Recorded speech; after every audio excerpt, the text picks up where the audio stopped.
Slow reaction, fast reaction हुआ था, rate of reaction, change in concentration per unit change in time हुआ था, है ना। स्टोइचोमेट्रिक कोएफिशिएंट को रिएक्शन में नीचे ले आते हैं, ये बात समझाए थे, समझे थे आप लोग।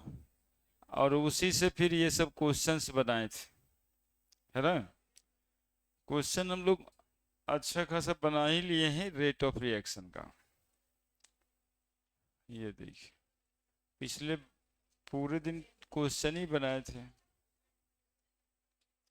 प्रेशर चेंज से भी क्वेश्चन बनाए, है कि नहीं। यही था लास्ट में, देखिए लास्ट क्वेश्चन यही होगा, है। Now rate of reaction depends on,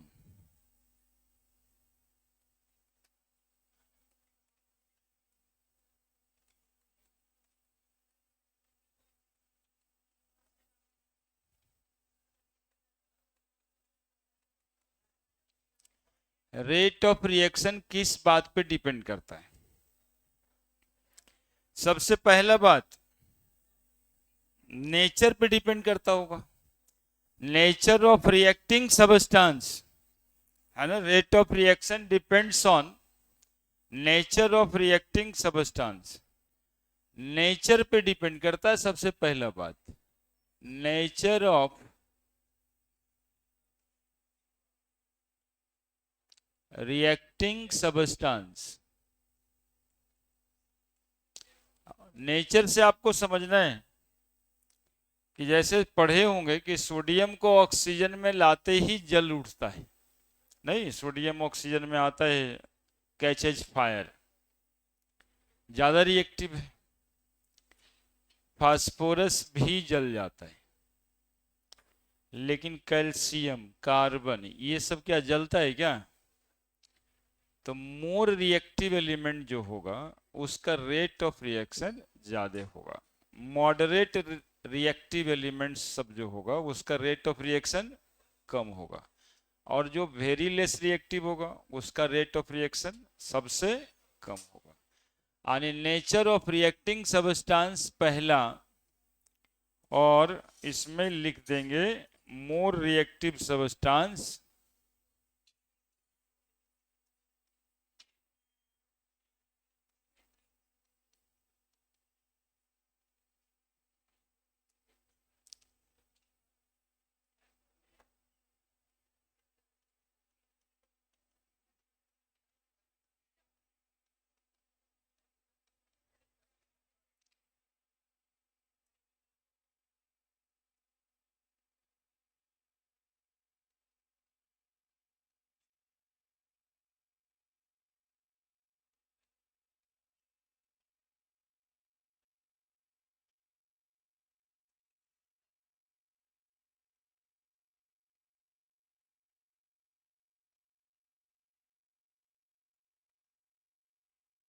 लिख दीजिए, कॉपी कलम पे आइए सब।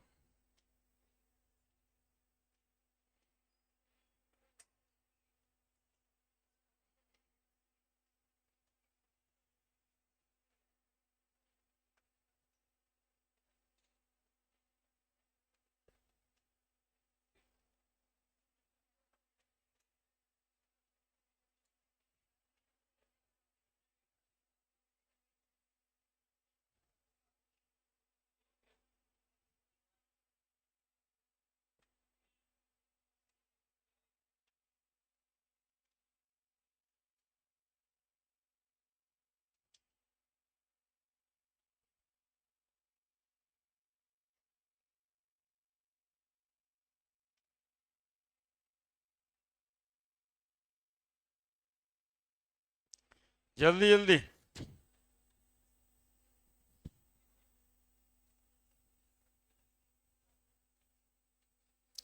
नेचर, बहुत ही आसान बात, जो ज्यादा रिएक्टिव एलिमेंट होगा उसका रेट ऑफ रिएक्शन ज्यादा होगा, इसीलिए तो उसको मोर रिएक्टिव बोलेंगे।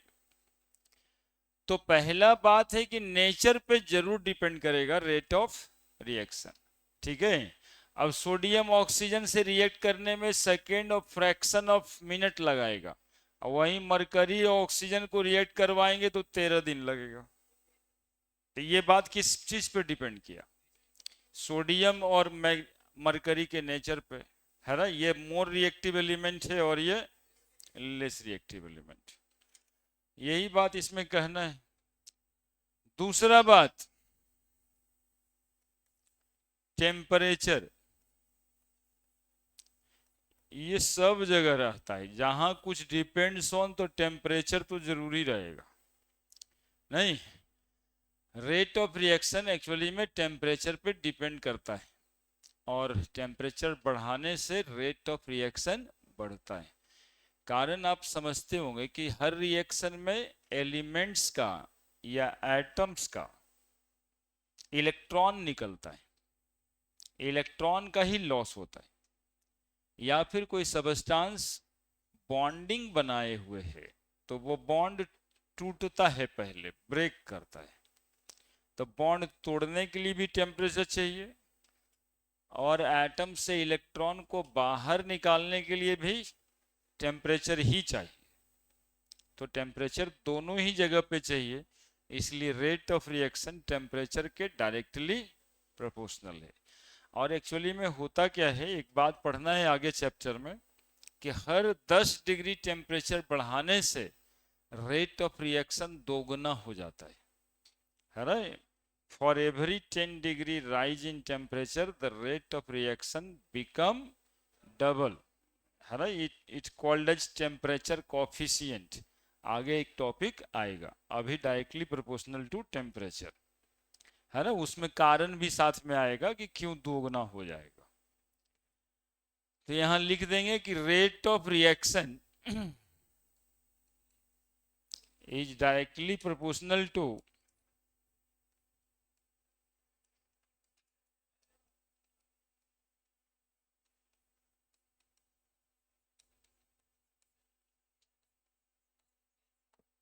temperature, that is it increases with increasing temperature।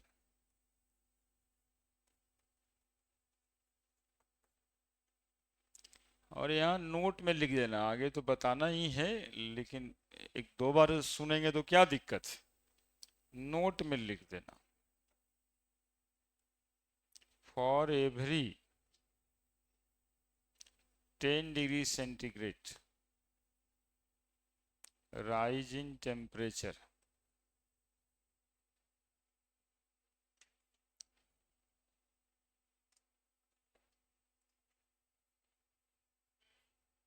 the rate of reaction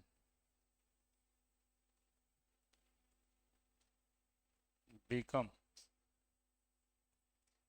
double,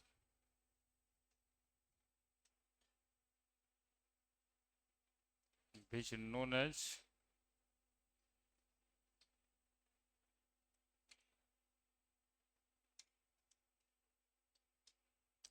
temperature coefficient।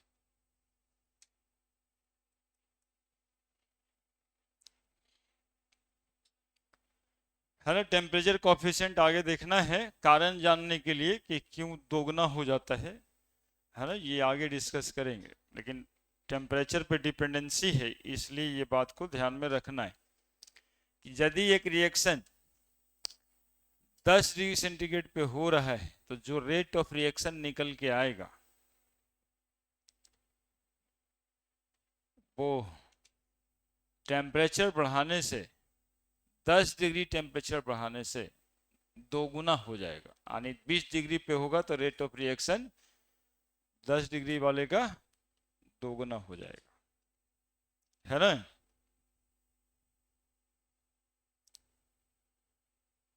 बड़े क्यों दोगुना हो जाएगा यही पढ़ाएंगे उस दिन, ये चैप्टर लॉक होगा।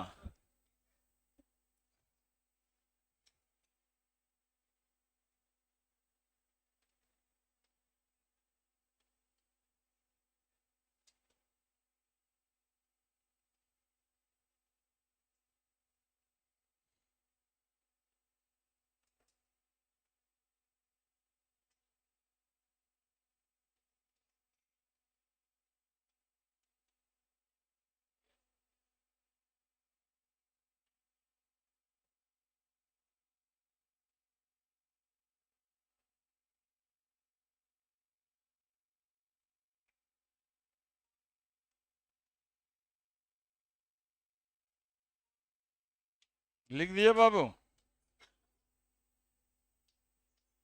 बढ़े? तीसरा, concentration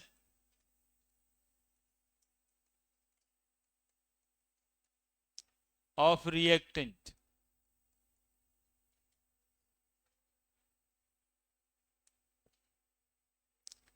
rate of reaction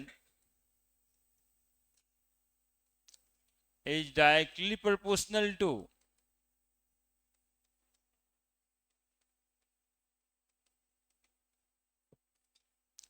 concentration of reacting substance.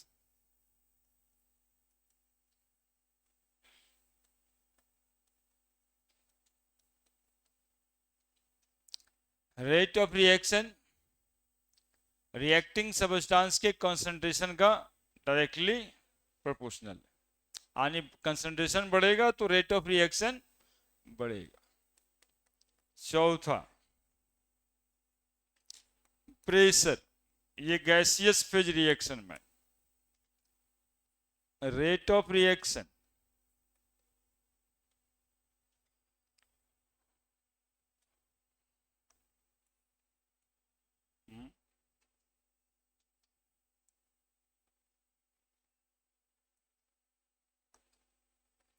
is directly proportional to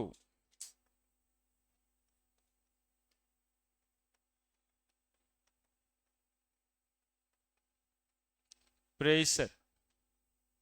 जैसे कंसंट्रेशन वैसे ही प्रेशर ऑफ गैसियस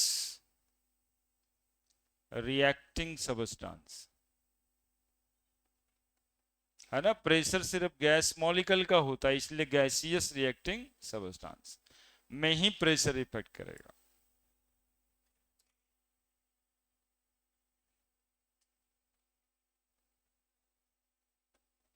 पांचवा, सरफेस एरिया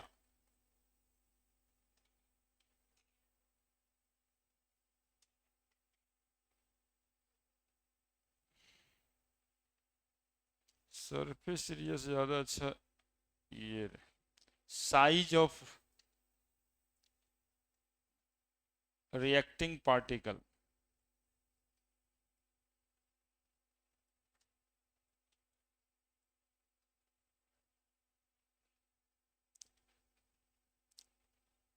ज्यादातर ऑप्शन में साइज ही आता है। देखा होगा आयरन के साथ रिएक्शन करना है यदि किसी चीज को, तो आयरन फिलिंग लेकर के आता है, आयरन का बुरादा, आयरन का पाउडर कि लोहा का रड ले जाते हैं रिएक्शन कराने,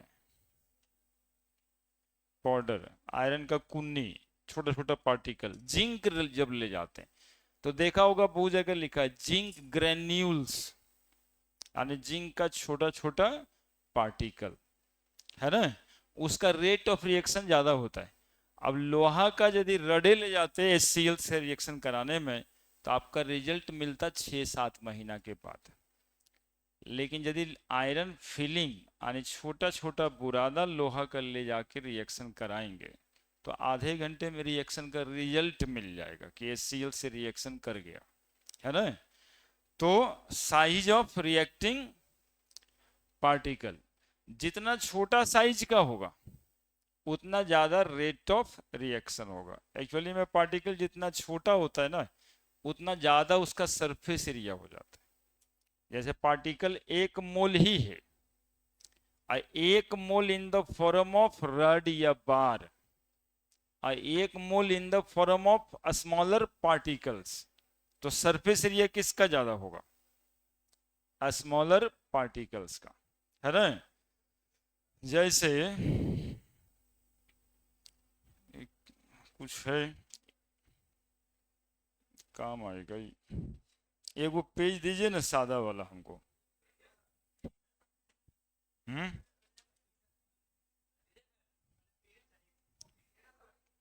देखिए मिल गया, हो गया।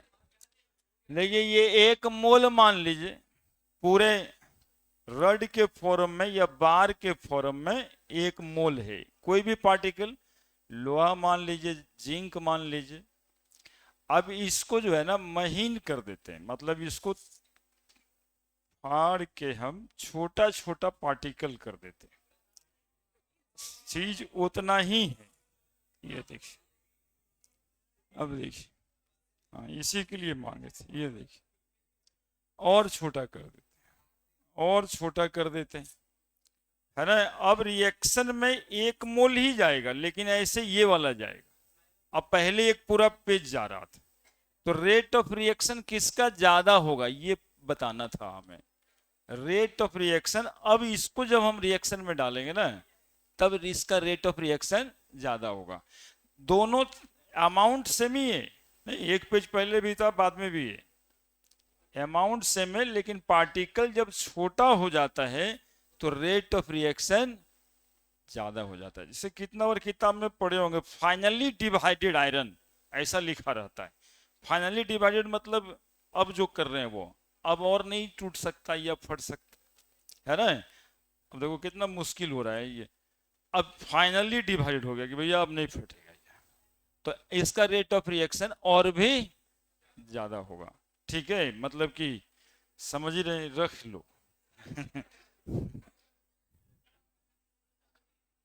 अब एक तो एग्जाम्पल से देखो कितना बात समझ में आ गया कि साइज मतलब क्या मैटर करेगा। साइज, है ना, बड़ा वाला पार्टिकल का साइज बड़ा होता है जरूर है, दिखता जरूर है, लेकिन यदि उसको हम स्मॉलर पार्टिकल में डिवाइड कर देंगे तो सरफेस एरिया और बढ़ जाता है। जितना बार फाड़ते हैं उतना सरफेस एरिया जनरेट होता है। ठीक है, तो smaller the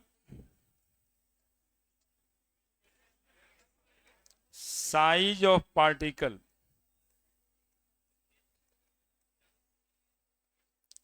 greater the surface area,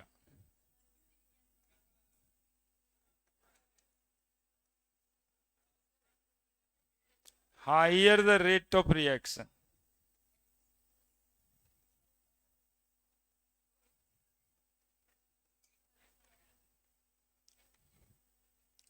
है ना, smaller the size of particle, greater the surface area, higher the rate of reaction.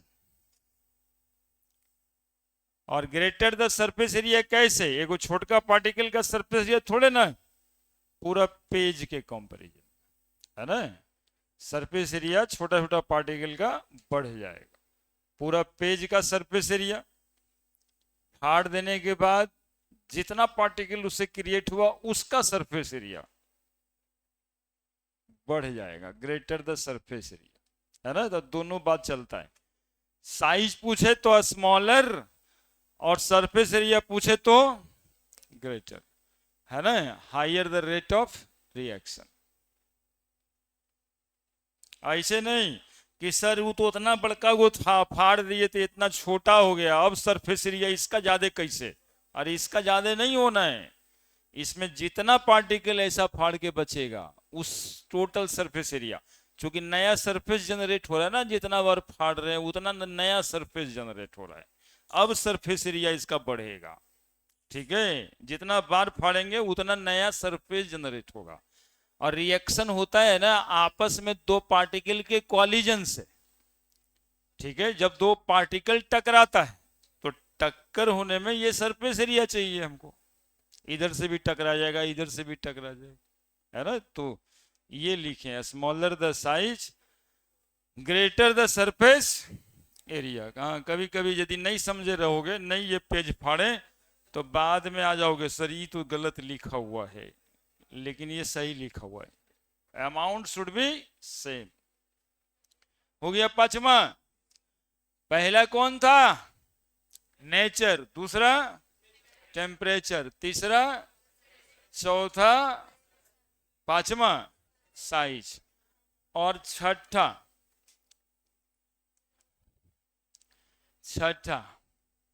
इस बार आएगा बिहार बोर्ड वाले को, पिछले साल आया था, इस साल नहीं आया था। लिखता है वो, list the factor on which rate of reaction depends. कौन कौन से बात पर रेट ऑफ रिएक्शन डिपेंड करता है। 3 नंबर का जब पूछता है ना ABCD करके, तो डिफिनीशन, यूनिट और यही पूछता है साथ में, कौन कौन से बात पे डिपेंड करता है। छठा बात, अरे हल्ला काहे करता है, वो बतियाने के लिए आता है ना क्या। ये छठा हम भुला गए, अभी याद कराओ, तुमको डांटने के चक्कर में हम भुला गए। गधा। कैटलिस्ट,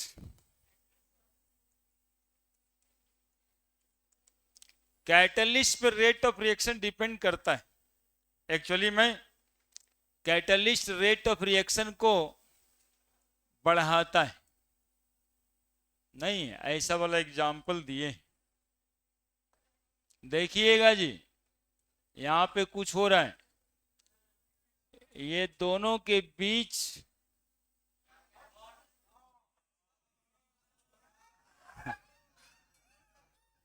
अरे गधा, इसे कहाँ सीखा है इसे करने के लिए।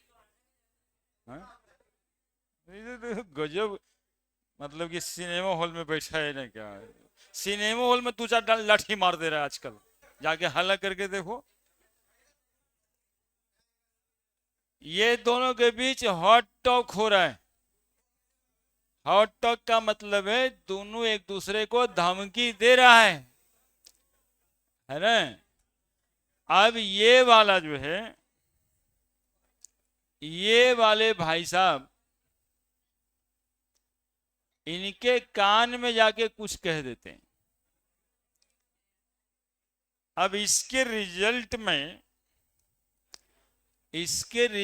में होता ये है,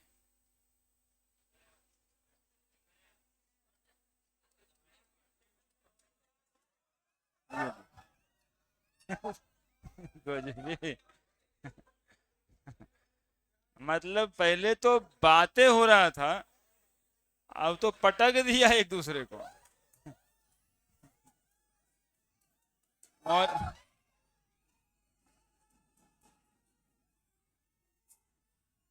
मतलब तुम लोग ये सब शेयर करने लायक नहीं हो।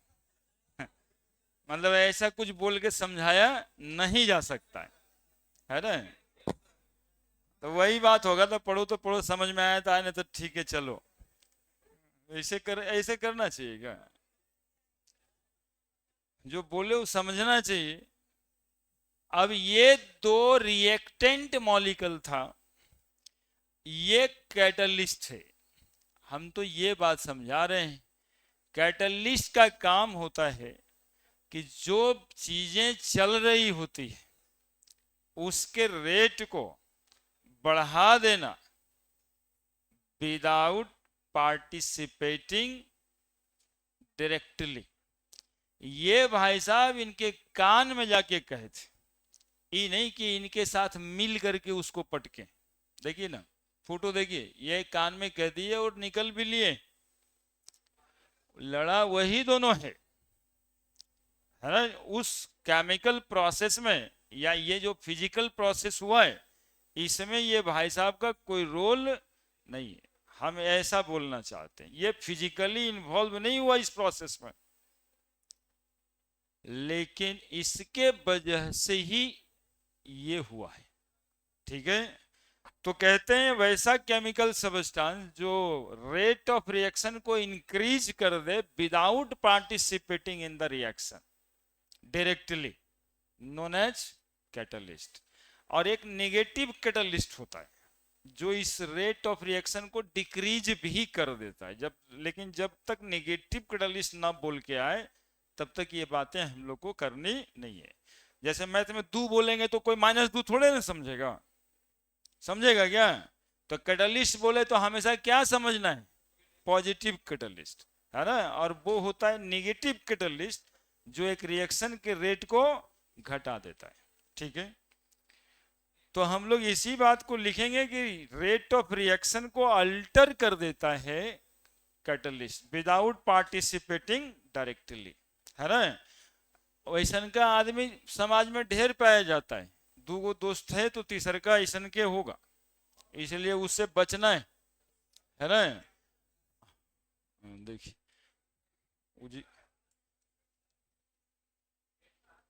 The chemical substance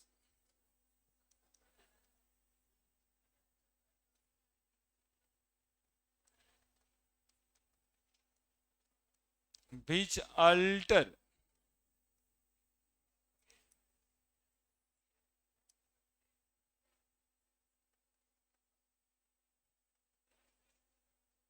the rate of reaction. alter मतलब बदल देना. the rate of reaction without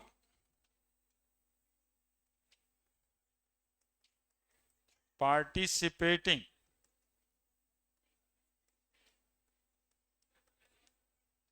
directly in the reaction.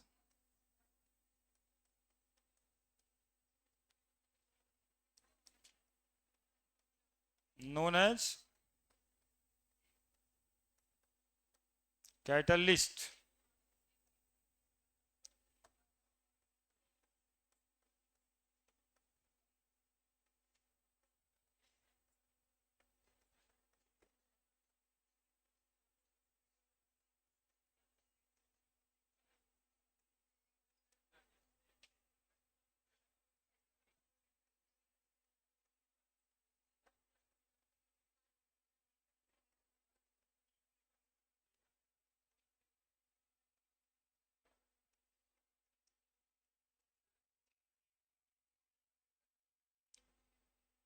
अब सिंपल रिएक्शन एक देखा होगा, nitrogen plus hydrogen is equal to ammonia.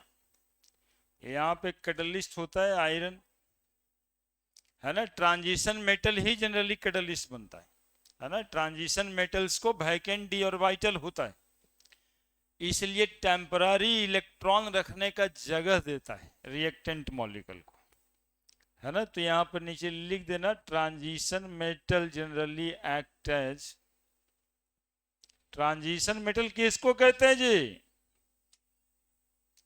D block को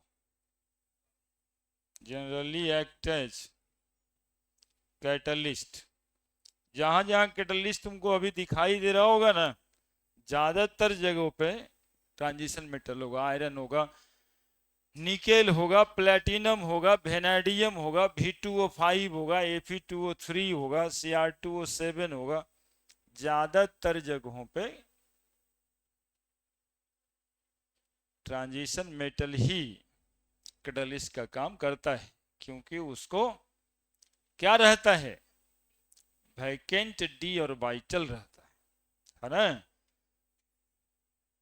और रिएक्शन के रेट को तो वही बढ़ाएगा ना जो आपके घर में आके बैठेगा, जिसको आप जगह दीजिएगा अपने रूम में, वही कुछ कुछ बोल के रेट ऑफ रिएक्शन को बढ़ा दे. वो देखता रहता है कि यहाँ कुछ हो रहा है, मौका है, तो चाय पीते तो आप बता ही दीजिएगा क्या क्या सब हो रहा है ना.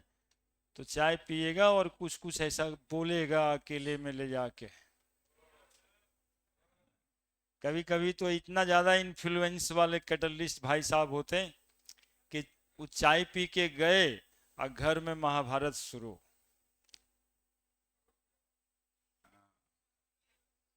कैटलिस्ट का काम है. अब बाद में बता भी देंगे कि हम कहाँ कुछ बोले थे. मेरे लिए तो जैसे आप वैसे वो.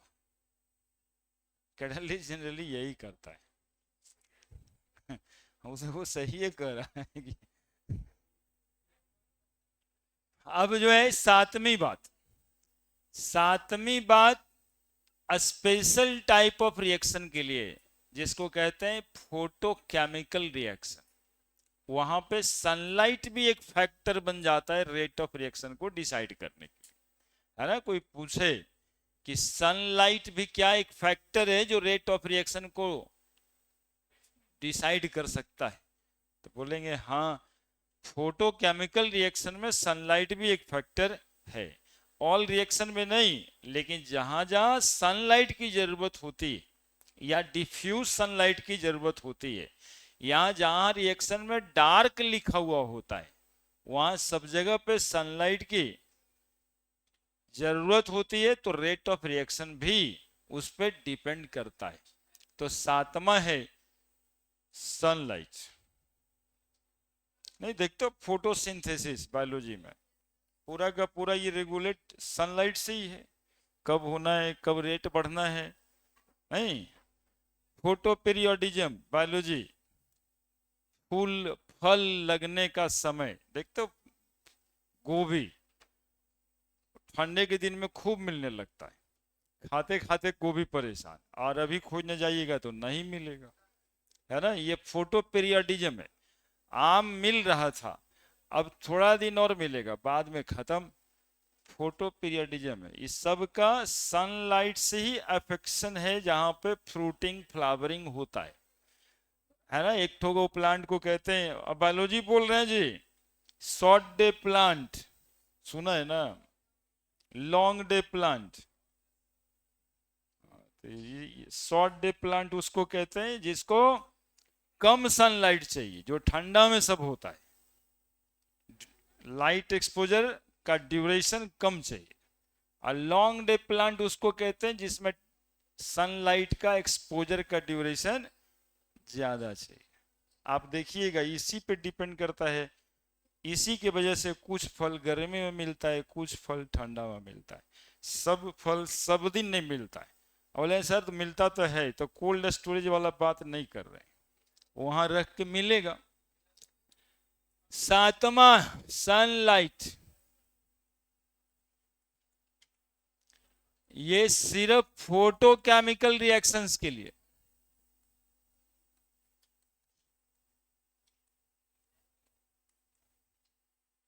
Reaction which occurs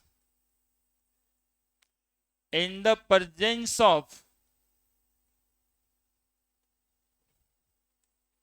sunlight known as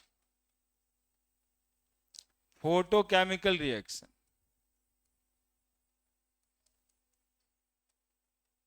photos का मतलब लाइट है, केमिकल रिएक्शन तो समझ ही रहे हैं, है ना। Reaction which influenced by sunlight called as photochemical reaction. तो सनलाइट ए लाइट की वेवलेंथ पे भी रेट ऑफ रिएक्शन डिपेंड करता है। बी लाइट ड्यूरेशन पे भी ये रेट ऑफ रिएक्शन डिपेंड करता है। और सी लाइट इंटेंसिटी पर भी रेट ऑफ रिएक्शन डिपेंड करता है। वेवलेंथ का मतलब बाबू कलर, वेवलेंथ डिसाइड लाइट का कलर। जैसे ग्रीन लाइट में फोटोसिंथेसिस नहीं होता है ना। All green light is reflected by the plant so they look green, है ना। तो अब इसमें एक एग्जांपल देते हैं फोटोसिंथेसिस का। रेट ऑफ फोटोसिंथेसिस,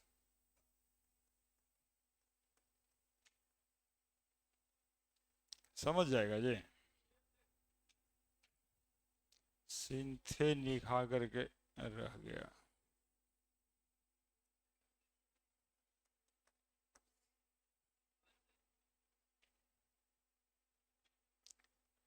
वीबगियोर जानता है सब, VIP G/R।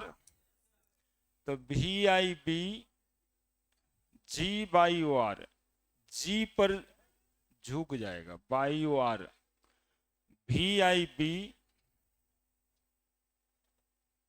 G/OR।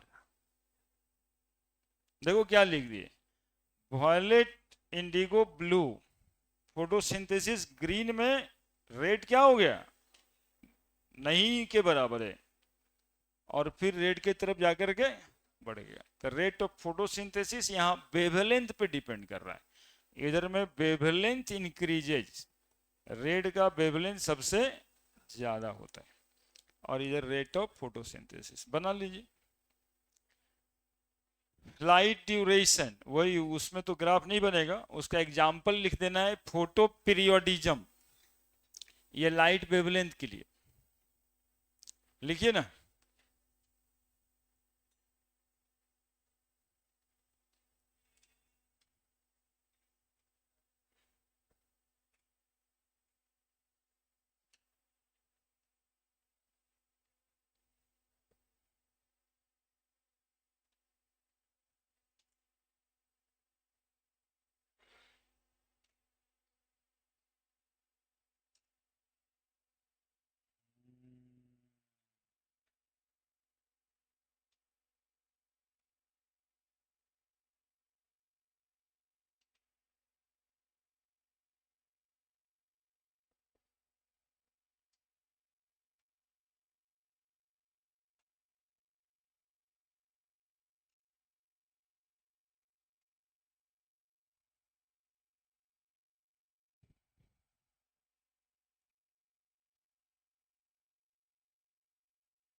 बंद कर दीजिए उसको, तो ठंडा हो ही गए होंगे आप लोग।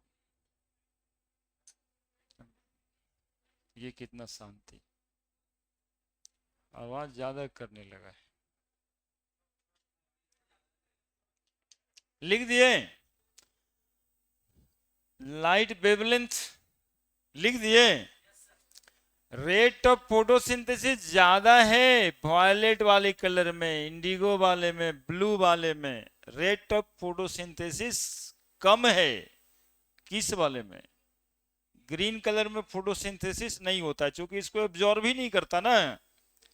सारा ग्रीन का कलर क्या होता है, रिफ्लेक्ट हो जाता है, और फिर इधर में रेट बढ़ रहा है। तो रेट वेवलेंथ पे डिपेंड कर रहा है। कह सकते हैं rate of photosynthesis colour of light पे भी डिपेंड कर रहा है। ठीक है, लाइट ड्यूरेशन में ज्यादा कुछ नहीं लिखेंगे, थोड़ा सा लिखेंगे। लाइट ड्यूरेशन का एग्जाम्पल, क्या एग्जाम्पल अभी बता रहे थे? लाइट ड्यूरेशन पे किस चीज का रेट रेगुलेट होगा? हाँ, ये बायोलॉजी का एक फिनोमेनन है, फोटो पीरियोडिज्म। फोटो पीरियोडिज्म, अब ये थोड़ा सा मैथ वाले लोग समझने के लिए समझ सकते हैं। शॉर्ट डे प्लांट होता है और एक लॉन्ग डे प्लांट होता है, तो ये फोटो पीरियोडिज्म से ही इसको डिसाइड करते हैं, है ना। किसी को लाइट का पीरियड यानी फोटो पीरियोडिज्म, लाइट का पीरियड चाहिए 6 ही घंटे का और किसी को चाहिए 8 घंटे का। आप देखे होंगे कहीं कहीं पे जर्मिनेशन ऑफ सीड करवाया जाता है, ऊपर से पूरा ग्रीन ग्रीन घेर के। मतलब सिंपल यही है कि उसको एक्सपोजर ऑफ लाइट चाहिए, फोटो पीरियोडिज्म चाहिए, लेकिन काफी कम समय के लिए हार्ड लाइट की जरूरत है, ढक दिया गया है, तब उसका जर्मिनेशन ऑफ सीड होगा, है ना। तो ये फोटो पीरियोडिज्म में क्या क्या रेगुलेट होता है? तो rate of fruiting, rate of flowering, बाकी सब हार्मोनल बैलेंस होता है, उधर नहीं जाना है। ठीक है, दूसरा एक रिएक्शन भी हमारा केमिस्ट्री में आप देखे हैं, जो फोटो पीरियोडिज्म जैसा ही है, लाइट ड्यूरेशन जैसा ही है, फोटोग्राफी। फोटोग्राफी में क्या होता है? तो फोटोग्राफी में जो ब्लैक कलर का आप फिल्म देखते हैं ना, वो AGBR का कोटिंग होता है। ठीक है, और ये AGBR very short exposure, very short exposure of sunlight, or लिखें, ऑफ सनलाइट से ही ब्रेक कर जाता है, AG प्लस और BR माइनस में, और यही ब्रेक कर करके आपको भूत जैसा उसमें फोटो दिखाई पड़ता है। यदि लंबा टाइम एक्सपोज कर देंगे तो सारा फोटो खराब हो जाएगा। तो फोटोग्राफी में AGBR का डिकम्पोजिशन होना है, और ये AGBR का डिकम्पोजिशन कैसे होना है? Very short exposure of time से, दैट इज लाइट ड्यूरेशन। लिखिए,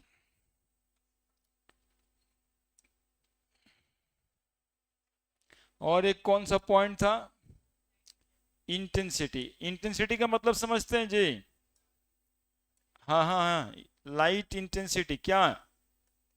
एनर्जी, हाँ हाँ ठीक बोल रहा है, एनर्जी पर यूनिट एरिया और टाइम, है ना। Energy per unit area per unit time को कहते हैं इंटेंसिटी, है ना। कितना amount of energy per unit area आ रहा है, पर सेकेंड आ रहा है, this is called light intensity, I. अब इससे आप रेट ऑफ फोटोसिंथेसिस को ही देख लीजिए ना।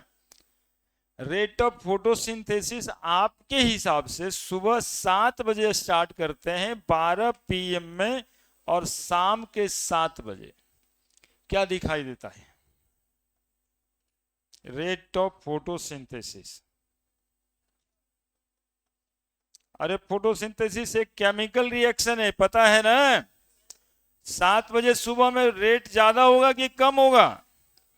कम होगा। 12 बजे मैक्सिमम होगा। अब 12 बजे के बाद 7 बजे तक फिर घट जाएगा। ये क्या है? लाइट की इंटेंसिटी रेगुलेट कर रहा है इसको। ठीक है, ये केमिकल रिएक्शन है। 6CO2 plus 12H2O, C6H12O6 plus 6O2 plus 6H2O, है ना। यहां पे लिखना है सनलाइट और नीचे लिखना रहता है क्लोरोफिल, है ना। क्लोरोफिल का फॉर्मूला क्या होता है यहाँ पे? C55H72O6N4Mg, ये क्लोरोफिल है ना। वही फोटोसिंथेसिस, उसी रिएक्शन की बात कर रहे हैं।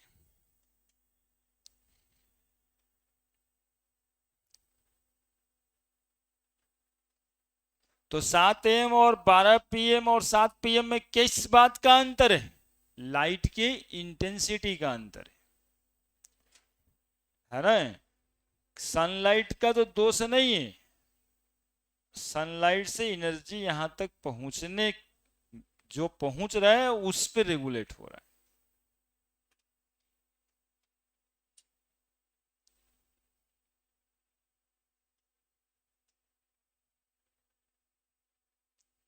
ये वही सनलाइट है जिसको सुबह में देखिएगा छठ पूजा में 5 बजे सुबह में उगता हुआ सूरज, और कहिएगा हे भगवान ईश्वर ब्रह्मा कैसे भी पार लगा दीजिए, और ITU में हो जाए तो फिर अगले साल पूजा करने आएंगे।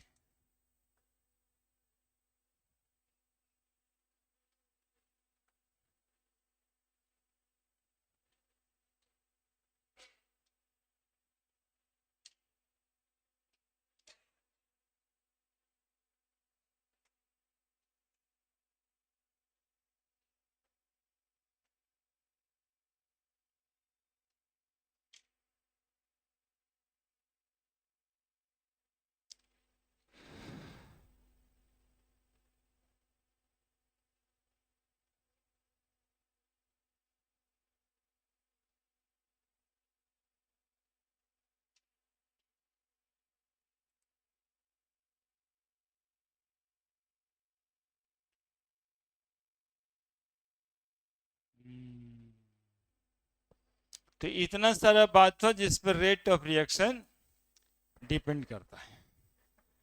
अब इसमें से एक बात को काफी डिटेल में जानना है कि how the rate of reaction depends upon concentration of reacting substance, और जैसे कंसंट्रेशन पे डिपेंड करेगा ना वैसे ही प्रेशर पे भी डिपेंड करेगा। तो आगे वही पढ़ना है।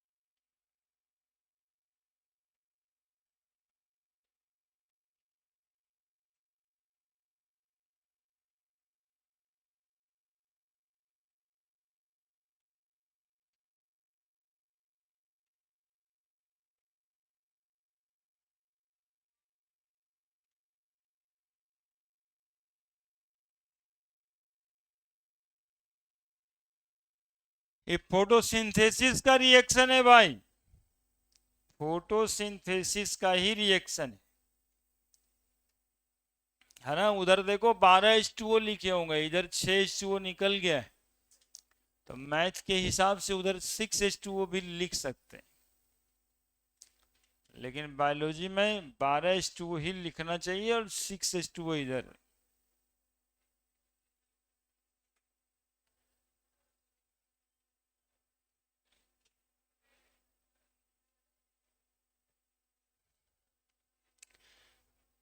हम देखो वो रिएक्शन लिखते हैं यहाँ 6CO2 प्लस 6H2O,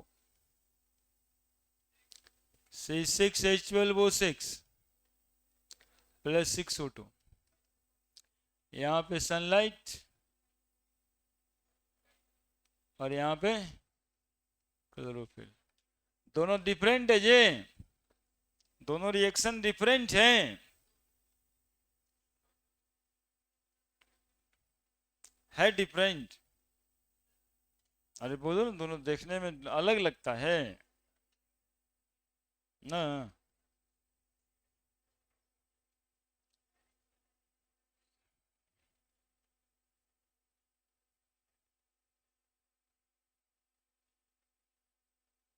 हम पूछ रहे हैं कि वे दो रिएक्शन लिखा हुआ है फोटोसिंथेसिस का ही, दोनों अलग अलग लिखा हुआ है क्या? सेम ही है लग रहा, मतलब देखने नहीं आता है।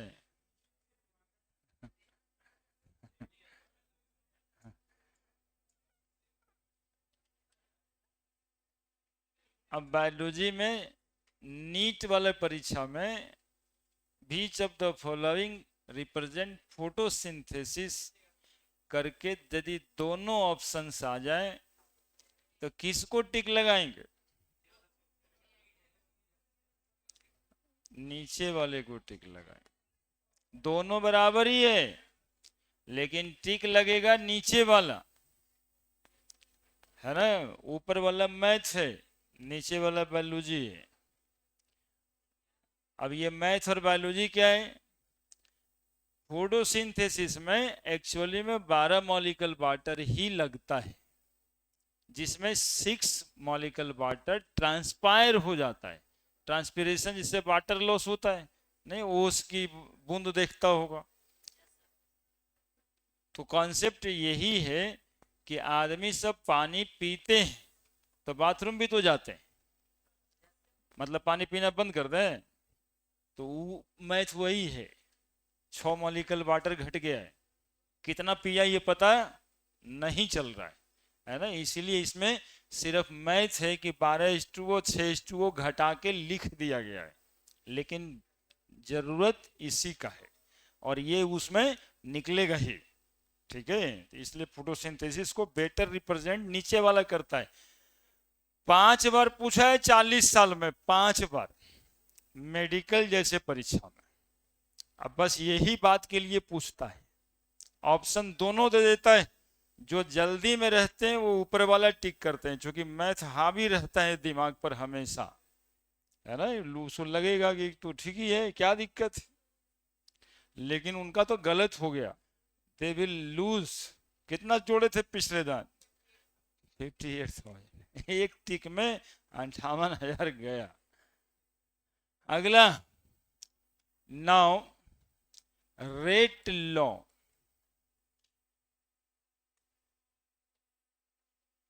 Rate law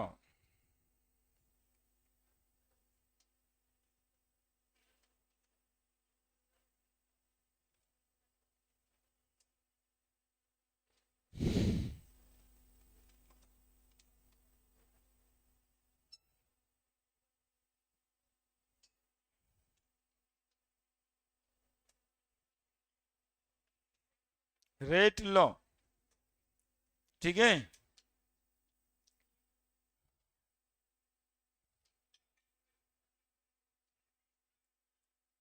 the rate of reaction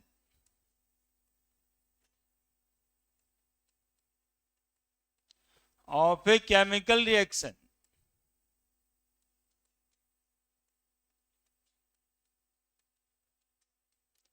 is directly proportional to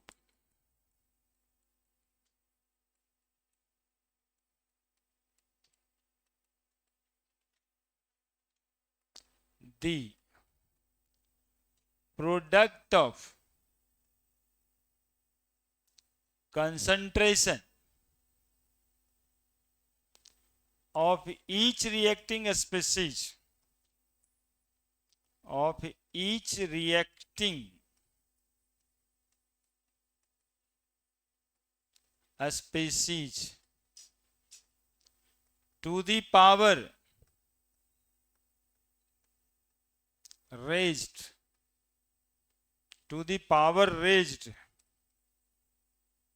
equal to stoichiometric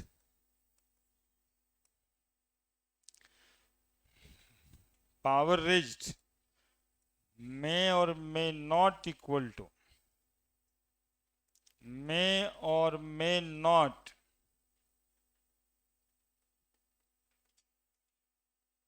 equal to stoichiometric coefficient of the chemical reaction.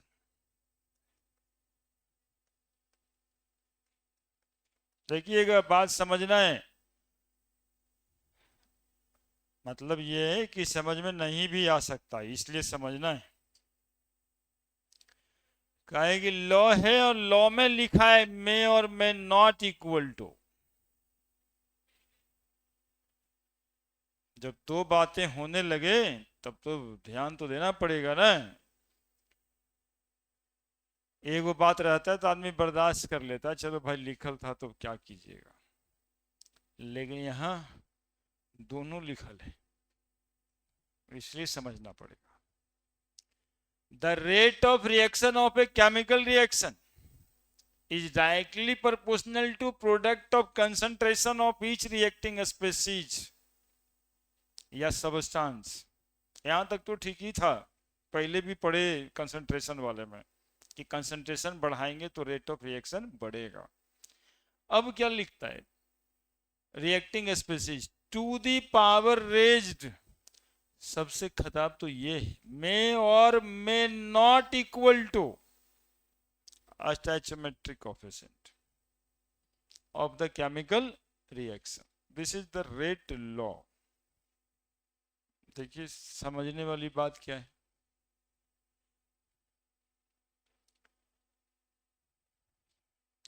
समझने वाली बात यह है कि एक रिएक्शन है ए प्लस बी बी, और ये कोई प्रोडक्ट बना रहा है, तो इसमें रिएक्टिंग सब्सटेंस कौन है, ए और बी।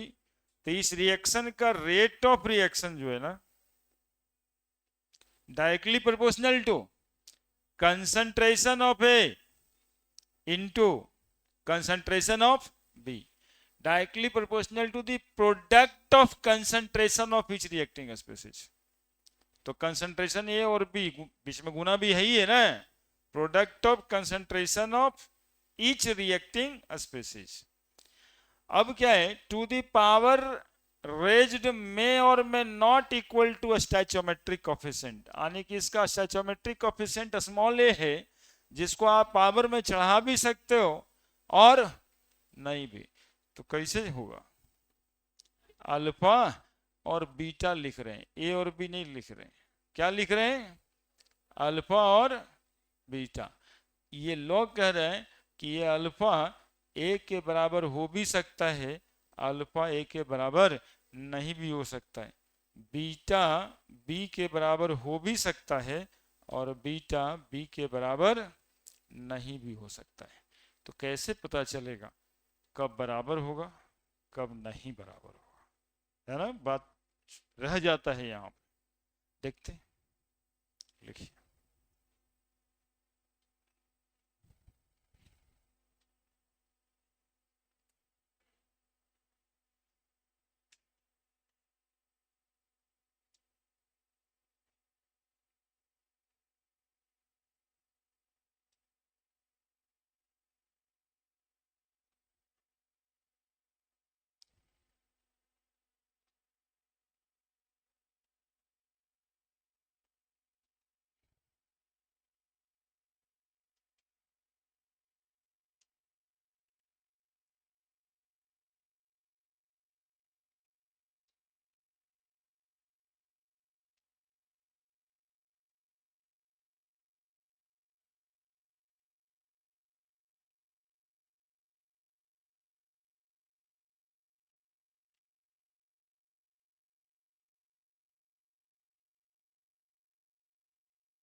बड़े हैं? बड़े हैं सर? बड़े हैं? दिमाग में बात कुछ हट रहा है कि अल्फा ए के बराबर हो भी सकता है और बीटा बी के बराबर हो भी सकता है और नहीं भी हो सकता, उसके बारे में फिलहाल कुछ कहा नहीं जा सकता है। कैसे कहा जा सकता है, यही पढ़ना है आगे हम लोगों को। Rate of reaction directly proportional to A का पावर अल्फा और बी का पावर बीटा। अब बताओ, रेट ऑफ रिएक्शन बराबर करने के लिए एक कांस्टेंट देंगे, दैट इज के इंटू ए का पावर अल्फा और बी का पावर बीटा। ए और बी से हम छुटकारा ही पा लिए, अल्फा और बीटा। अब तुमको समझना है कि अल्फा बीटा निकाला जाएगा, कोई ना कोई मेथड होगा निकालने का, जिसका आंसर स्टैचोमेट्रिक कोएफिशिएंट के बराबर आ सकता है और नहीं भी आ सकता है। कोई जरूरी नहीं है कि हमेशा वो स्टैचोमेट्रिक कोएफिशिएंट के बराबर ही आए। ठीक है, अब अल्फा बीटा निकलता कैसे वो बताएंगे। वेयर के is proportionality constant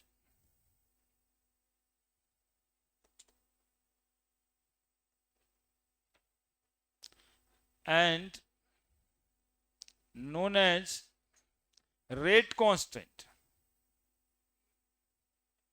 known as rate constant और a specific reaction rate, rate constant और a specific reaction rate, दो नाम है इसका। के का रेट ऑफ रिएक्शन बराबर के इंटू ए का पावर अल्फा बी का पावर बीटा। थोड़ा याद करो, पिछले दिन minus D A by D T भी तो लिख सकते थे ना, क्या? एक रिएक्शन का रेट, रिएक्टेंट जितना होगा तो ए के जगह पे हम आर लिख देते हैं, minus D R by D T, reactant है ना। रिएक्टेंट का कंसंट्रेशन बराबर क्या लिख देंगे, के इंटू ए का पावर अल्फा और बी का पावर बीटा, है ना। ये जानबूझ के न लिखें, कोई भी रिएक्टेंट लिखा जा सकता है माइनस लगा के, या फिर डेल्टा। इंस्टेंटेनियस लिखे हैं कि एवरेज लिखे हैं? ये डिफरेंशियल फॉर्म है एक रिएक्शन का, रेट ऑफ रिएक्शन लिखने का। इसको बोलते हैं rate law expression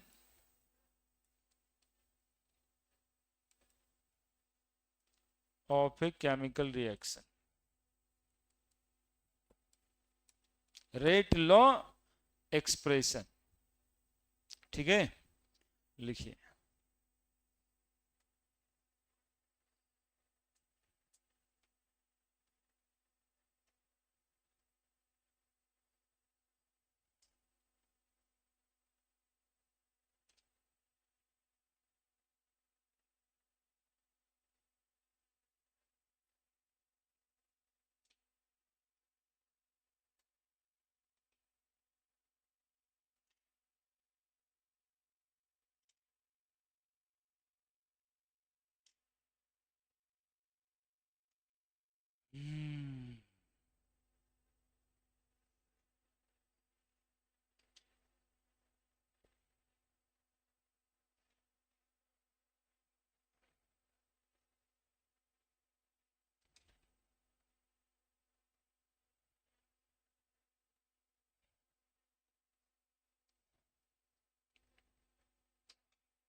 alpha and beta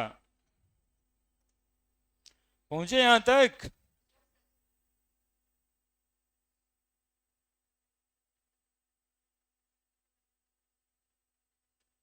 अब इसमें बात किसका करना है, उस अल्फा और बीटा का। ये सब तो देख ही रहे, ए का कंसंट्रेशन बी का कंसंट्रेशन रेट कांस्टेंट तो क्वेश्चन में लिखा ही रहता है। रेट ऑफ रिएक्शन पहले से देख ही रहे हैं, तो नया क्या है इसमें अब? अल्फा और beta, alpha and beta of A reaction determine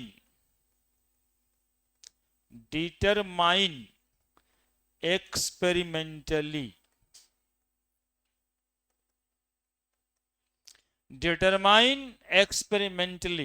and not simply looking at the balanced chemical reaction।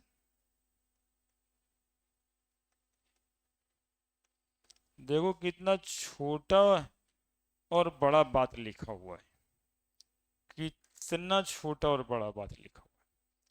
Alpha and beta of reaction determine experimentally, ये एक्सपेरिमेंट से डिटरमाइन होगा, और क्या लिखा है?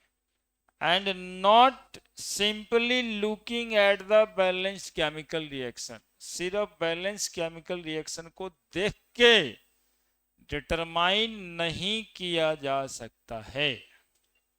कैसे डिटरमाइन किया जाएगा? तो एक्सपेरिमेंट कहां करेंगे? अभी करेंगे।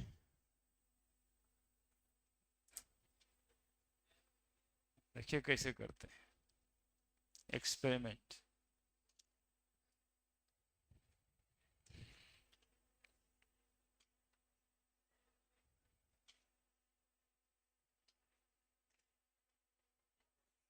लिखिए जल्दी से आप लोग।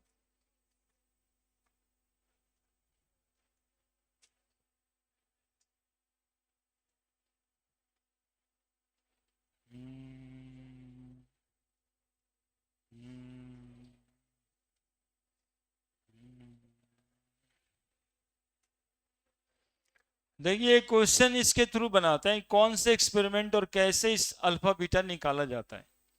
एक्सपेरिमेंट क्या करना होता है इसमें,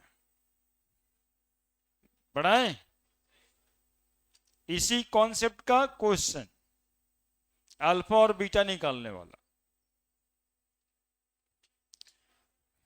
क्वेश्चन बड़ा होगा, लिखिए ना।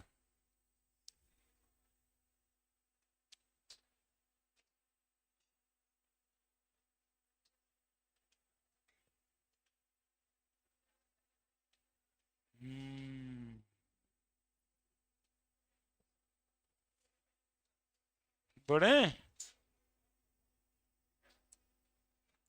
देखिए question, the following result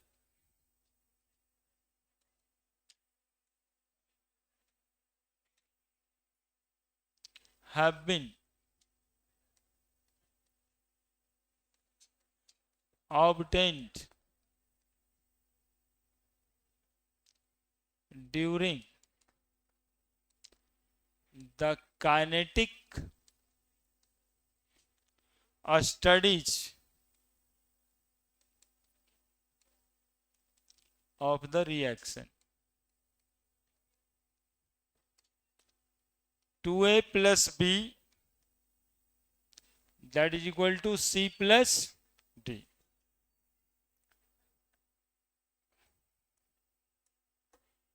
Experiment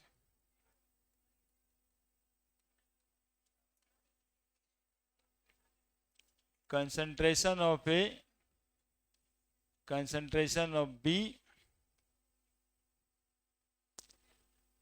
rate of formation of D।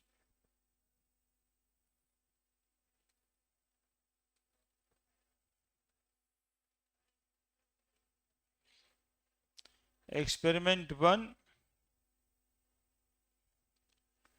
0.1 0.1 6.0 into 10 to the power minus 3।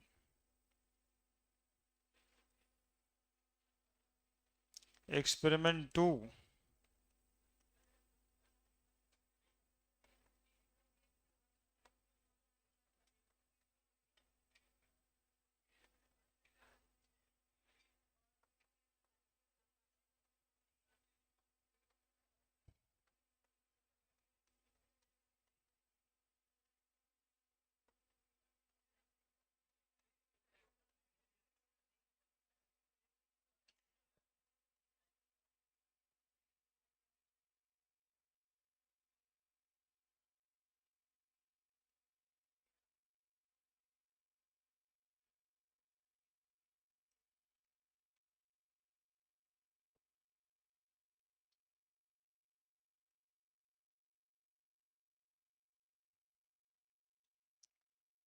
बनाइए पूरा। मोल पर लीटर पर मिनट, ये सब 0.1 मोल पर लीटर, मोल पर लीटर, बाकी सब वही। नीचे क्वेश्चन वो भी लिखने का जगह नहीं। Determine the rate law and the rate constant of the reaction.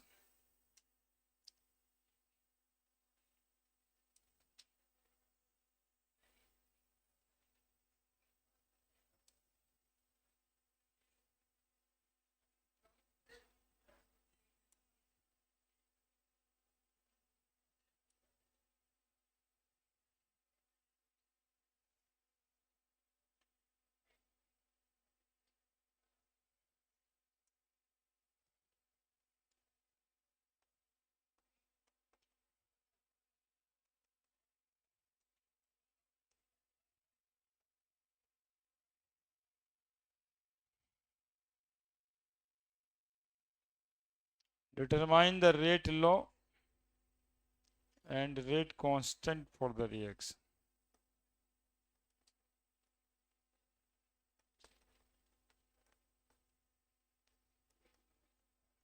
लिखिए सवाल, उस थ्योरी से ही रिलेटेड क्वेश्चन है ये, मतलब उस थ्योरी को ही समझने के लिए ये क्वेश्चन समझना है कि क्या करना है,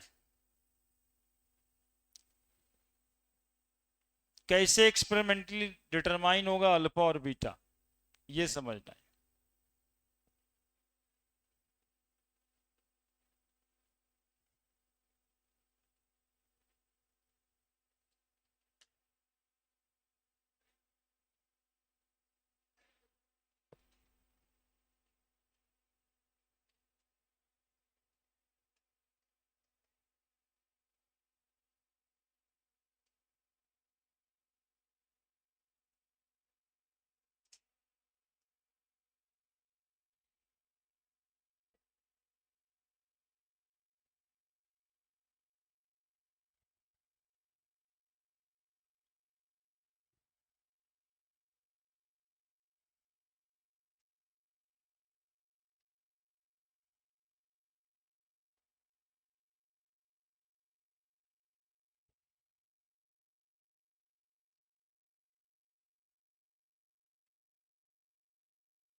लिखा,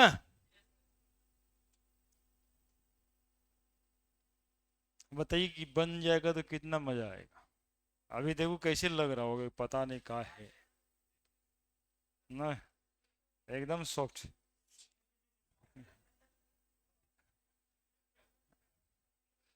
इसको बनाते हैं, अब बनाने के बाद हम बता देंगे, देख के ही बना देंगे।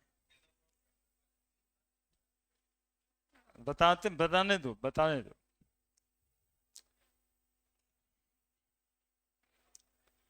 पहले लिखो आराम से। एक्सपेरिमेंटली जो निकालना है ना अल्फा और बीटा, वो यही वाला एक्सपेरिमेंट है, कोई लैब जाने वाला एक्सपेरिमेंट ना है। सबसे पहले ये लिखा क्या है ये समझना है। बोले, the following result have been obtained during the kinetic study of the reaction. एक रिएक्शन हो रहा है जिसमें 2 मोल ए और 1 मोल बी रिएक्ट करके सी और डी बना रहा है। एक्चुअली में यदि इतना सब टेढ़ा टेढ़ा बात नहीं करता तो हम लोग रेट ऑफ रिएक्शन बराबर लिख चुके होते, के इंटू ए का पावर 2 और बी का पावर 1, और ये बहुत सिंपल था। लेकिन वो जो लॉ आया वो लिख दिया कि इतना आसान नहीं है भाई साहब कि 2 और 1 लिख दीजिएगा अपने से, ये कभी हो भी जाता है और कभी कभी नहीं भी होता है। ये डिपेंड करता है उस रिएक्शन के एक्सपेरिमेंट्स। ठीक है, अब एक्सपेरिमेंट किया है। पहला एक्सपेरिमेंट में एक का कंसंट्रेशन लिया गया है 0.1 मोल पर लीटर। एक टेस्ट ट्यूब होगा जिसमें ये रखा गया 0.1 मोल पर लीटर। दूसरा टेस्ट ट्यूब होगा जिसमें बी रखा गया है 0.1 मोल पर लीटर। दोनों को आपस में रिएक्ट कराया गया तो रेट ऑफ रिएक्शन यानी डी का जो रेट ऑफ फॉर्मेशन है वो आया है 6 × 10⁻³ ठीक है, एक एक्सपेरिमेंट इसका खत्म हो गया। फिर दूसरी बार एक्सपेरिमेंट किया जिसमें ए का कंसंट्रेशन लिया गया 0.3 मोल पर लीटर और बी का कंसंट्रेशन लिया गया 0.2 मोल पर लीटर। तब रेट ऑफ रिएक्शन आया है 7.2 × 10⁻²। ठीक है, फिर तीसरी बार एक्सपेरिमेंट किया गया जिसमें ए का कंसंट्रेशन 0.3 लिया गया और बी का कंसंट्रेशन बदल दिया गया 0.4। तब देखा रेट ऑफ रिएक्शन भी बदल जाता है 2.88 × 10⁻⁻1। फिर चौथी बार एक्सपेरिमेंट किया जिसमें ए का कंसंट्रेशन लिया गया 0.4 और बी का कंसंट्रेशन लिया गया 0.1। तब फिर रेट ऑफ रिएक्शन देख रहा है फिर से बदल गया। यानी कंसंट्रेशन बदल बदल के हम यदि रिएक्शन कराते हैं एक बार नहीं 4 बार तो हमें रेट ऑफ रिएक्शन भी 4 अलग अलग बार का अलग अलग ही आता है। ठीक है, यानी रेट ऑफ रिएक्शन कंसंट्रेशन पे डिपेंड करता है। ये तो पक्का हो गया है इतना पढ़ने से। अलग अलग आ रहा है इसका मतलब है ना कि यदि कंसंट्रेशन बदल दे रहे हैं तो रेट ऑफ रिएक्शन बदल जा रहा है। नीचे कहता है इसका रेट लॉ बताइए। रेट लॉ कहने का मतलब यही वाला बताना है, रेट लॉ एक्सप्रेशन बताइए। तो एक्सप्रेशन के लिए ये अल्फा और ये बीटा निकलेगा तब ना, 2 और 1 तो लिख नहीं सकते। ठीक है, और इसका रेट कांस्टेंट यानी के निकाल के बताइए। ठीक है, कैसे संभव है, इस डेटा से कैसे संभव है। देखिए तो हम कितना मतलब कि उलझाते हैं। मैं और मैं नॉट पकड़ो, इतना एक्सपेरिमेंट दिया है ताकि कंसंट्रेट करो। ये अपने कौन कहानी बिहार बढ़ा रहे जे गधा आदमी पीछे ले जाएगा तू।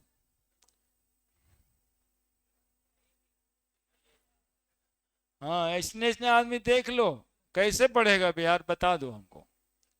आदमी है बदल के बढ़ाना पड़ेगा ना इसको। बहुत इंपॉर्टेंट डिस्कशन चल रहा था, यूक्रेन वाला बार रोक देता तुम अभी अभी बात करने से। सुनो, हम ना बताने वाले हैं कि ये क्वेश्चन कैसे बनेगा। ठीक है, रेट बराबर के इंटू ए का पावर अल्फा और बी का पावर बीटा, यही होना है। अल्फा बीटा निकालना है। देखो फ्रॉम एक्सपेरिमेंट 1 रेट R1 लिखते हैं बराबर के इंटू ए का कंसंट्रेशन 0.1 पावर अल्फा और बी का कंसंट्रेशन 0.1 पावर बीटा। R2 के बजाय देखना एक ट्रिक लेते हैं, R2 के बजाय R4 लेते हैं। हम बताएंगे काहे लेते हैं। क्या लिखेंगे जरा देखो तो, K इंटू 0.4 का पावर अल्फा और 0.1 का पावर बीटा। अब ये दोनों का रेशियो निकालते हैं, R1/R4। ठीक है, K इंटू 0.1 का पावर अल्फा 0.1 का पावर बीटा बाई के इंटू 0.4 का पावर अल्फा और 0.1 का पावर बीटा। इधर कंसेंट्रेशन का सैंपल दिए, अब इसको भागा गुना करना है, ले सकते हैं। R1 रेट ऑफ फॉर्मेशन लिखा है 6.0 इंटू 10 टू द पावर -3 लिखा है ना जी। R4 2.40 into 10 to the power -2। Rate constant एक रिएक्शन का हमेशा कांस्टेंट ही होगा और सेम होगा। इस मेथड से क्या करें, काट देंगे, रेट कांस्टेंट तो बराबर ही होगा एक रिएक्शन का। जरा देखो, अब कुछ कुछ तो दिखाई दे रहा होगा। 0.1 बाई 0.4 का पावर अल्फा लिख दें और ये साफ हो गया, इसीलिए R4 लिए थे। इस डेटा में आपको मिलाना चाहिए कि यदि कोई दो सेम वैल्यूज वाला है तो वो ले लेना चाहिए ताकि वो कट जाए।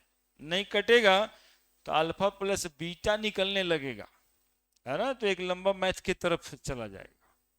और यदि हम सोच लिए कि बी का 0.1 इसका 0.1 तो एक टर्म पूरा का पूरा कट जाएगा।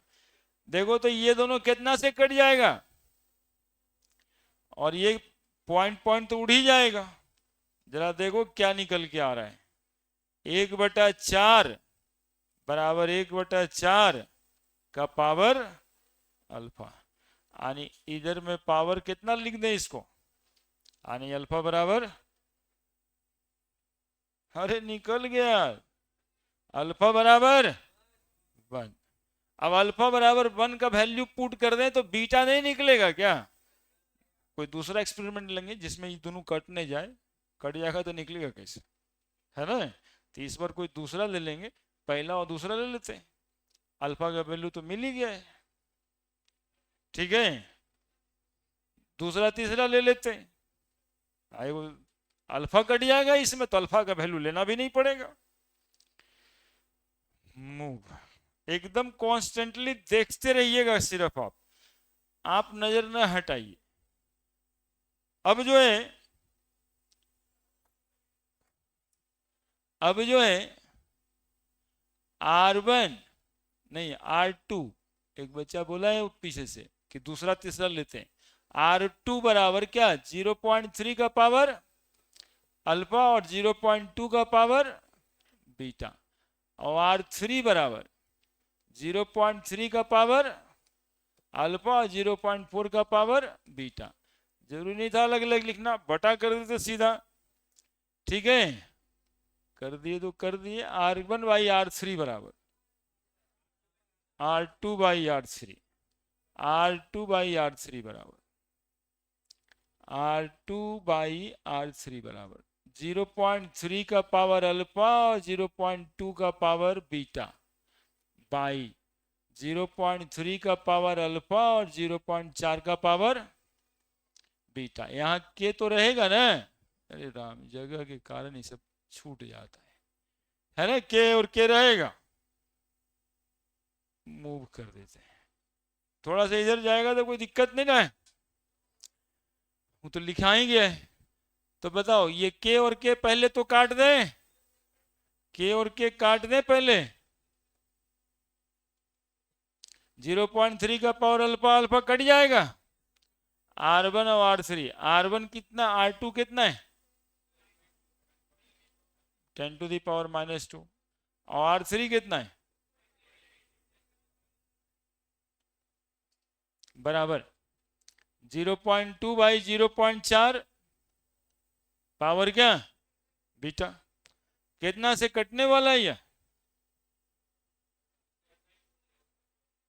ठीक से देखो, 4 से कटेगा शायद, नहीं, 7 चौक 28, 1/4 बराबर ही कितना से कटेगा 1/2 का पावर बीटा, 1/2 का पावर स्क्वायर बराबर 1/2 का पावर बीटा। बीटा बराबर क्या लिख दोगे, ठीक है, बीटा बराबर 2। अब देखो रेट लॉ एक्सप्रेशन लिखा जाएगा। रेट लॉ एक्सप्रेशन नीचे कर देंगे। रेट लॉ एक्सप्रेशन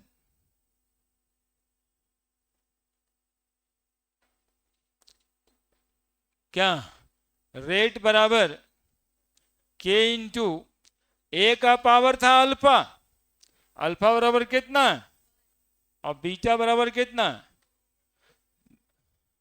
ठीक है, जो कि एसाइचोमेट्रिक कोफिशिएंट के बराबर नहीं है। 2a एक भी था, आया ए का पावर 1 और बी का पावर 2। यही समस्या होता है ना, बहुतों में रहता भी है। अब देखो रेट में के का वैल्यू भी निकालने के लिए कहा था कि रेट कांस्टेंट निकालिए। कोई एक एक्सपेरिमेंट ले लेते हैं, कोई एक एक्सपेरिमेंट का रेट का वैल्यू ले लेते हैं, 4 का ले लें चाहे फर्स्ट का ले लेते हैं, है ना, कोई एक ले लेना है। 6 गुना 10 टू द पावर -3, बाकी 0.1 0.1 है। 6 गुना 10 टू द पावर माइनस के इंटू ए 0.1 पावर 1 0.1 पावर 2, यही ना। तब देखो तो के निकल गया साफ साफ। 6 गुना 10 to the power -3 by 0.1 multiplied by 0.1 multiplied by 0.1, ये तीनों से तो ये 3 को साफे हो जाएगा, ये ऊपर जाएगा ये नीचे जाएगा, बराबर कितना आंसर आ गया, रेट कांस्टेंट इस रिएक्शन का 6 है। किसी भी एक्सपेरिमेंट से निकालते 6 ही आता है ना, किसी भी एक्सपेरिमेंट से निकालिएगा 6 ही आएगा। अब जरा गौर से इसको देख लीजिए।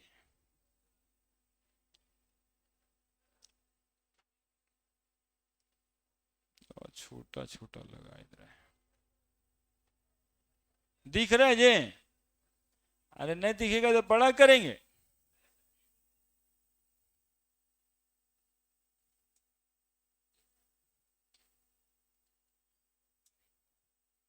लिखिए,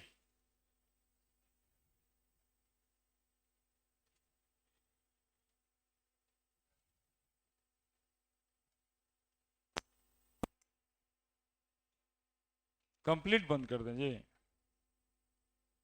थोड़ा सा चलने दो।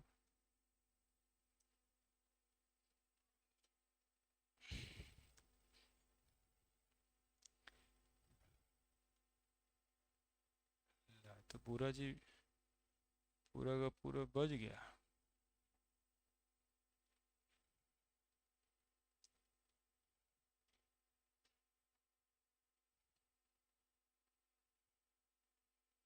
ऐसे ही एक्सपेरिमेंट दिया रहेगा जिससे आपको अल्फा और बीटा निकालना होगा।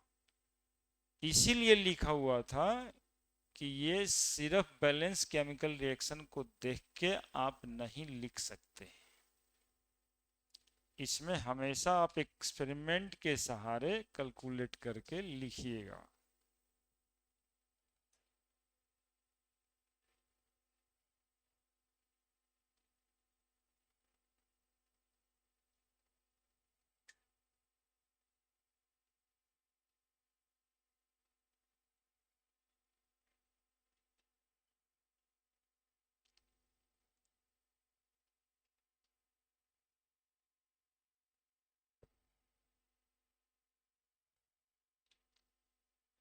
क्या कर रहा है जी, उतार रहा है या इसी बैठ गया है?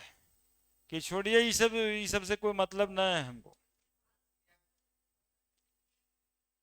क्या लिया? अब मुंह लग रहा है जैसे जैसे कि वो कल गया था वो बिहार आगे बढ़ाना, तू को सरिया चोरा के लाया है। हाँ उसी को मैनेज करना है कि पकड़ा ही नहीं।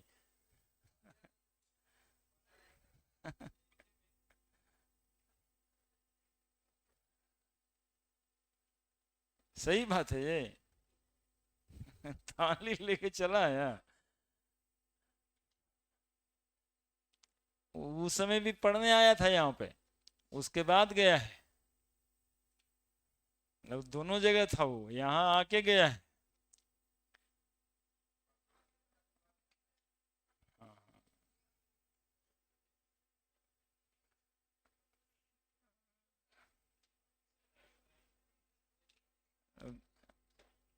थाली लेके तो नहीं चला है ना।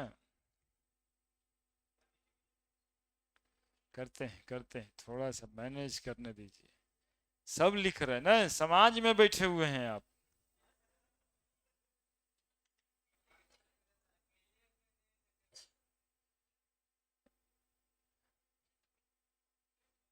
ई गया था, तुम गया था जी? मतलब तुम कहीं नहीं गया था?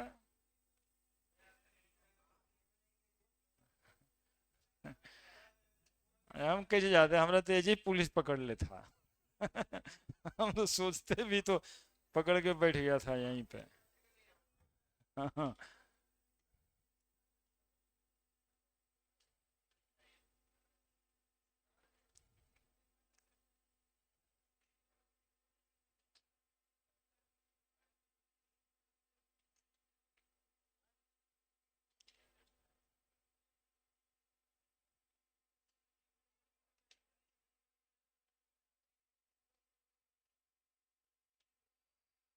एक्चुअली में एक नीचे के बाद फिर ऊपर जाना है ना, इसलिए नहीं ऊपर कर रहे हैं जी, समझे? इसके बाद फिर से तो ऊपर जाना है ना, इसीलिए नहीं ऊपर कर रहे हैं।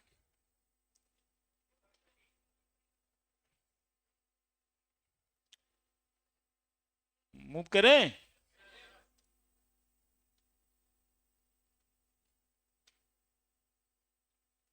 वो पावर वाला मैच समझ में आ रहा है ना सबको? कोई दिक्कत है? कुछ बायोलॉजी वाले लोग हो गए वो शायद दिक्कत को महसूस करें तो हमको बताएं। 1/4 को 1/2 का पावर 2 लिखें और बेस सेम हो जाता है तो ये पावर बराबर हो गया, बीटा बराबर 2 लिख दिए।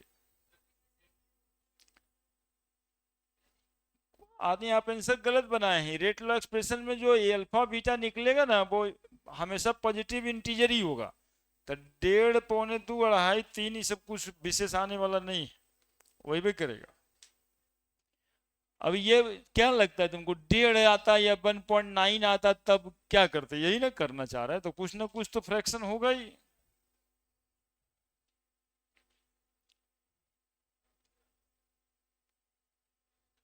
हाँ, एक सवाल है कि जी हाँ कटता नहीं तब क्या करते? कटता नहीं तो फिर अल्फा प्लस बीटा निकलता, तो दो इक्वेशन लाना पड़ता।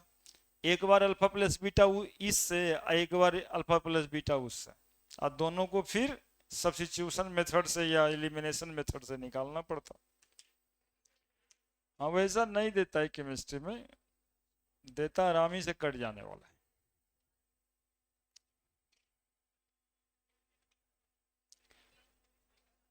संडे का क्या हुआ?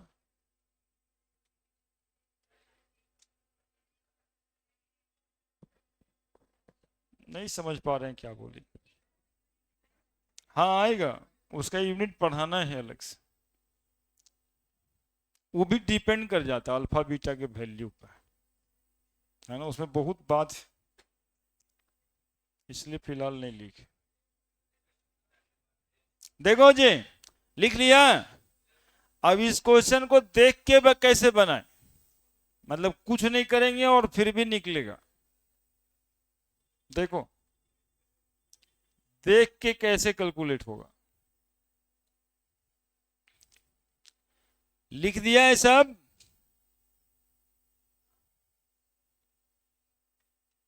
समझना थोड़ा थोड़ा सा बात जो हम कह रहे हैं, क्योंकि सवाल आईआईटी मेडिकल में भी आता है और वहां इतना देर समय नहीं रहता है, और ये सिलेक्शन वाला क्वेश्चन है, सब कोई नहीं बनाता है। 0.1 है ए का कंसंट्रेशन, बी का भी 0.1 है। चौथा एक्सपेरिमेंट में बी का कंसंट्रेशन सेम है, आने की जो भी रेट में बदलाव हो रहा है वो बी के वजह से नहीं हो रहा होगा। पहला एक्सपेरिमेंट और चौथे एक्सपेरिमेंट की बात कर रहे हैं हम।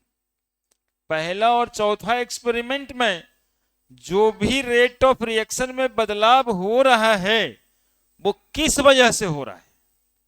ए की वजह से, चूंकि बी का कंसंट्रेशन तो बदला नहीं है। तो ए का कंसंट्रेशन कै गुना हुआ है? 4 गुना हुआ। तो रेट ऑफ रिएक्शन कै गुना हुआ? कै गुना हुआ? आने डायरेक्टली प्रोपोर्शनल है, पावर 1, बात खत्म। समझ रहे हैं? ए का पावर 1। सुनिएगा, 2 और 3 एक्सपेरिमेंट में ए का कंसंट्रेशन सेम है, तो यहां जो भी बदलाव हुआ है एक के वजह से तो नहीं हुआ है। किसके वजह से हुआ? कै गुना किए बी, कै गुना किए बी? दोगुना किए। बी का कंसंट्रेशन दोगुना किए, बी का कंसंट्रेशन दोगुना किए, तो रेट ऑफ रिएक्शन कै गुना हो गया?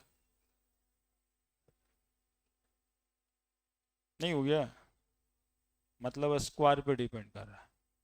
इसको दोगुना करने पर रेट ऑफ रिएक्शन 4 गुना हो गया, मतलब स्क्वायर पे डिपेंड कर रहा है।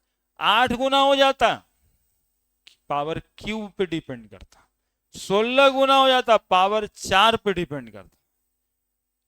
समझ गए? तो समझिए ना, नहीं कहा समझना छोटी बात। पहले यहां से सुनिए, ए का कंसंट्रेशन 4 गुना कर दिया, बी का कंसंट्रेशन हमने चेंज ही नहीं किया। एक्सपेरिमेंट 1 और 4 में ऐसा 2 एक्सपेरिमेंट ढूंढना रहता है डेटा में कि जहां एक वो बदला है दूसर का नहीं बदला है। इसका साफ मतलब होता है कि रेट ऑफ रिएक्शन का बदलाव जो पहला और चौथे एक्सपेरिमेंट में हुआ वो सिर्फ ए के बदलने से हुआ, क्योंकि बी तो बदला नहीं। क्या ये समझे? तो ए को हमने किया 4 गुना, तो रेट ऑफ रिएक्शन भी हो गया 4 गुना, मतलब डायरेक्टली प्रोपोर्शनल है, पावर 1 पे डिपेंड करता है ना? किसी को 4 गुना चेंज कर दिए आप, उसके रिजल्ट में वो भी 4 गुना बढ़ गया, इसी को ना कहते हैं डायरेक्टली प्रोपोर्शनल है। यही बतवा बी में देखे, दूसरा और तीसरा एक्सपेरिमेंट में देखिए 0.3 0.3 आने ए का कोई बदलाव नहीं हुआ, सिर्फ बी का बदलाव हुआ। उधर रेट बदल गया है, कितना? तो ये दोगुना बदला, दोगुना बदला, तो रेट कितना बदला? मतलब स्क्वायर ऑफ बी के कंसंट्रेशन पे डिपेंड करता है ना? रेट बराबर लिख देंगे सीधा, के इंटू ए का डायरेक्टली प्रोपोर्शनल है पावर 1 और बी का, अरे इसमें कौन भारी बात है रे? किसी को दोगुना करो वो 4 गुना बदल जाए, मतलब क्या? स्क्वायर पे डिपेंड करता है। किसी को दोगुना बदलो वो 8 गुना हो जाए, तो पावर क्यूब पे डिपेंड ना करता है। किसी को तुम दोगुना ही बदल रहे हो और रिजल्ट में 16 गुना हो जाए, तो कहोगे ना इसका पावर 4 पे डिपेंड करता है। बस इतना सा बात है, बन गया सवाल। यही ऑप्शन होता है, यही टिक लगा है, यदि आप उतना होल प्रोसेस में नहीं जाते हो तो। ठीक है, इस पर एक सवाल और होगा, अगले दिन बताएंगे। हाँ, अब जिसको जो नहीं समझ में आया है वो पूछे हमसे कि हमको इस कारण से ये बात नहीं समझ